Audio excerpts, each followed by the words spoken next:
pioneers in Islam. We come to the mosque and in an Islamic school. So the most important thing is to do the rituals as it is, perfectly. So one of the main pillars of Islam, you know the 5 pillars, fasting, praying, one of them is the praying. And praying, it was the only ritual which was ordained by Allah subhanahu wa ta'ala in the sky. Everything else was ordained by Jibreel, through Jibreel to Muhammad sallallahu alaihi wasallam. But this was in Al-Isra wal-Mi'raj. And it is the main pillar among the 5 pillars. So we have to do it right. So I'll give you in brief the main things which you have to understand. Prayer, just like other rituals, they have things which is called shurut, conditions, and arkan, pillars. And it has wajibat, obligations. And it has preferred things, which is sunnah. And the sunnah are 2 types, qawliya and fa'liya. That means things which we have to say and things we have to do. So today I will talk about only the arkan. But what are the arkan and shurut and wajibat and sunnah? In brief, in usul fiqh, the definition of these things, the shurut are the things that you cannot pray without it. If one of the shurut, one of the conditions is missing, you didn't do it, the prayer is cancelled. It is revoked. It's not accepted. And there are 6 things. For example, the direction of qibla, purification, your place, your clothes, wudu, you know the wudu, and the time. You cannot pray before the time of adhan, and the intention, the niyyah. So these are things we will discuss later. But today I will talk about the arkan. As we said, the arkan and shurut, they should be complete. Without one of them, the salah is not accepted. But what's the difference then? What is the difference between arkan and shurut? Shurut are things outside the prayer. The prayer starts from takbirat ihram until taslim. Anything between takbirat ihram and taslim is called arkan. That's the only difference. Shurut are things outside, before salah. Before we come and say Allahu Akbar, these are shurut. Without any one of them, the salah will not accepted, and arkan also. But the difference, this is the only difference. Arkan are things in the salah. So I'll talk about them very brief. And I know all of you do it, but there are some things, inshallah, I will direct your attention to it. The first rukun is takbirat al-ihram. When we say Allahu Akbar, not raising the hands, saying Allahu Akbar. Raising the hand is sunnah, but we do it, inshallah. And by the way, let's go to the definitions. Wajibat are things, we'll talk about them later, inshallah. Wajibat are things that could be rectified by sajdatay sahu. Before taslim, you make 2 sajdah, you can rectify them without going back to them. These are wajibat. But arkan, you cannot. They will not be rectified by sajdatay sahu. You have to bring them. If you forget one of them, you have to go back to them. This is the arkan. And the sunan, they do not affect. You do it or you don't do it. But if you don't do it on purpose, this is a sin. But sometimes we forget, sometimes we're in a hurry, sometimes something like that. So sunan do not affect the acceptance of salah. So these are definitions in brief for shurut, arkan, wajibat, sunnah. So let's go to the second rukun. The first rukun, we said takbirat al-ihram, only the first one. Uttering Allahu Akbar, not raising the hands. The hands is sunnah. The second thing, recitation of Surah Al-Fatiha. Okay? Surah Al-Fatiha. But when we recite something from the Quran after the Fatiha, this is sunnah. Many people doesn't know that. So this is the second. The third one is standing up. You cannot start praying sitting. And this is an advice for those who cannot stand up.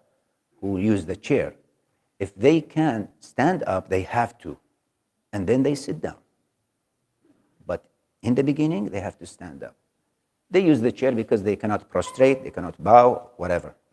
But if they can stand up, as long as they can stand up, but if they can't, it's okay. So these are three. Takbirat ihram, recitation of Fatiha, standing up. And then bowing, ruku', going to the ruku'. This is number 4. Raising up from the ruku' is another one. And going back, standing up is another point. So these are 3 points. Actually, I think they are 2, but ulama, they make it 3 different. So making ruku' is 1. Lifting your body up from ruku' is another point, number 5. And then, because sometimes you don't complete standing up. So this is another 6th point. Stand up again. This is also rukun. Then the prostration, sujood, same thing. 3 pieces. Going to sujood, raising your head from sujood, and sitting down perfectly. Now these are 9. Okay? With me. 9 points. The other one, the sequence. You cannot do sujood before ruku'. You cannot do tashahhud before anything else. They should be in sequence. That's number 10. Number 11, which is this, I always try to emphasize and draw your attention to it, because I see many people everywhere, they don't do it.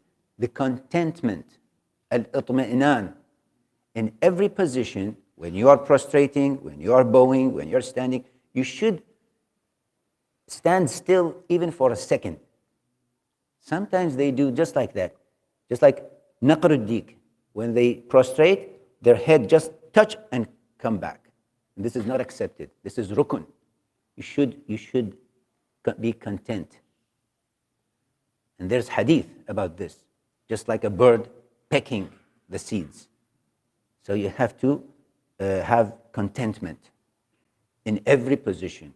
Sitting down, you sit down for a while, for just even for a second. But actually 2-3 seconds, and then your body parts should be rested.